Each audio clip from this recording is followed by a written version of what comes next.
Je m'appelle Lucille Moglia, je suis médecin généraliste sur Saint-Brieuc. Maintenant, pour échanger les informations entre patients, on utilise l'application en Globule, tout est centralisé et tout le monde a les infos en même temps. Donc là, je vais créer un dossier patient, je vais l'ajouter à ma liste de mes patients. C'en est un nouveau. Je commence et je mets la date de naissance. Moi, j'ai 3 exemples concrets pour lesquels ça m'a facilité la tâche, notamment avec les infirmiers pour tout ce qui est photos de plaies. Pour éviter de retourner à domicile, on s'envoie les photos et on peut ajuster la conduite à tenir en fonction. Ensuite, c'est pour les relevés de tension. J'ai plein de patients qui ne savent pas faire eux-mêmes leurs relevés. Et avant le renouvellement de traitement, les infirmiers m'envoient leurs relevés et j'ai tout sur l'application. Ça me permet d'ajuster le traitement. Et enfin, la dernière utilisation qui est quand même pratique, c'est l'ajustement thérapeutique. Dans le cabinet infirmier, par exemple, avec moi, ils sont une dizaine. Si je donne une feuille à l'un, les autres n'auront pas forcément l'information. Alors qu'avec l'application, on peut tous avoir l'information en même temps ou se redemander confirmation s'il y a besoin. En fait, avant d'avoir Globule, quand je devais passer une information à un médecin, c'était tout de suite plus compliqué. Il fallait que je lui envoie un mail ou il fallait que je joigne son secrétariat. Oui. Là, donc, le docteur Moglia a fait une ordonnance, elle a modifié ton traitement, sauf que toi, tu ne souhaites pas. Non, j'ai essayé, mais... Tu as essayé, ça ne te convient pas. Donc, on reste sur l'ancien traitement, oui. Et je vais lui dire aussi qu'on a suffisamment de stock, donc elle n'a pas besoin de refaire une ordonnance. Allez, bonne journée à vous. Toi aussi. Bonne journée. Bonne journée. On va aller chez une patiente. Cette patiente-là doit aller en séjour temporaire dans un centre de rééducation. Elle a un handicap lourd et sa fille m'a contacté pour que je puisse moi-même demander au médecin traitant un courrier pour le transfert, de remplir un document.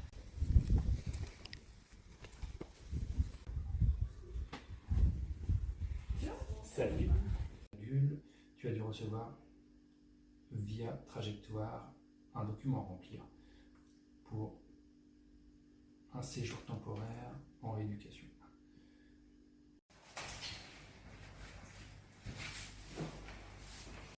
La consultation avec le médecin traitant va avoir lieu demain.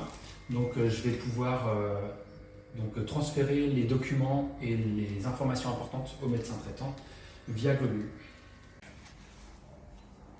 Moi, ce que je vais pouvoir faire à partir de mon logiciel de transmission, c'est donc faire une capture d'écran des dernières tensions qui ont été prises entre la dernière consultation et maintenant. Là, dans la totalité des informations que j'ai à transmettre au médecin traitant, donc il y a une prise de sang qui a été réalisée hier matin, donc on a récupéré les résultats. Donc là, c'est pareil, je vais la prendre en photo pour pouvoir la joindre pour la consultation de demain. Donc dans les motifs de consultation, on a un renouvellement du traitement. On va avoir aussi un petit problème dermatologique au niveau de la poitrine, donc ça va me permettre de prendre une photo et de l'envoyer aussi au médecin traitant. Si tu peux juste découvrir un tout petit peu. Si tu peux juste découvrir un tout petit peu.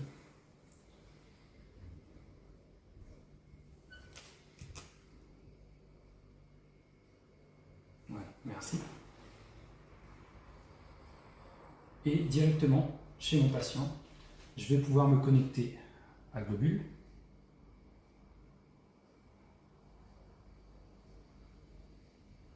Donc, dans le cadre de ce patient, on n'a pas créé de dossier.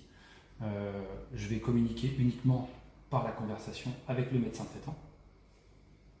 Typiquement, là, ce qu'on vient de se rendre compte, c'est que chez certains de nos patients, chez qui on échange beaucoup en conversation, les patients qui ont des échanges répétés par leur chronicité et la complexité de leur prise en charge nécessitent quand même la création et l'ouverture d'un dossier. Donc, et ça, il faudrait qu'on généralise ça au sein du cabinet.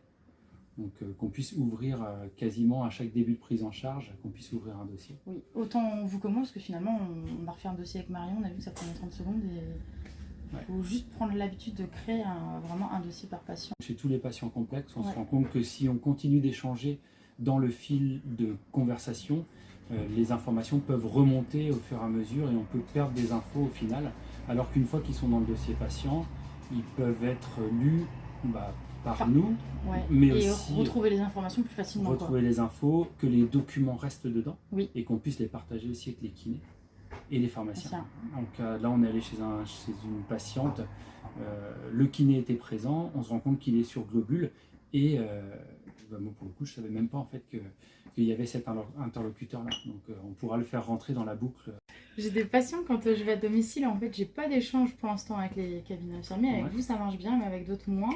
Eh ben, je laisse une feuille papier en disant je suis sur globule, pour leur dire que ça existe et pour leur expliquer que du coup on peut passer de manière sécurisée dessus. Ça, après, c'est la difficulté que nous aussi on rencontre, c'est que sur la totalité des médecins de la ville avec qui on travaille, malheureusement quand on fait des recherches sur globule, il y a encore beaucoup de personnes qui n'y sont pas. Et une fois qu'on sera tous dessus, on pourra généraliser les pratiques et créer des dossiers patients pour quasiment tout le monde, ça simplifiera les choses, quoi. Et tout le monde aura les infos au même plus moment, facilement. quoi. Ouais. Et notamment, on le voit par rapport à l'HAD. À chaque fois qu'on a des échanges avec l'HAD et que le pharmacien, l'infirmier, le médecin traitant sont au courant au même moment des modifications de traitement, des modifications de prise en charge, ça améliore grandement la communication, mais surtout la prise en soin du patient.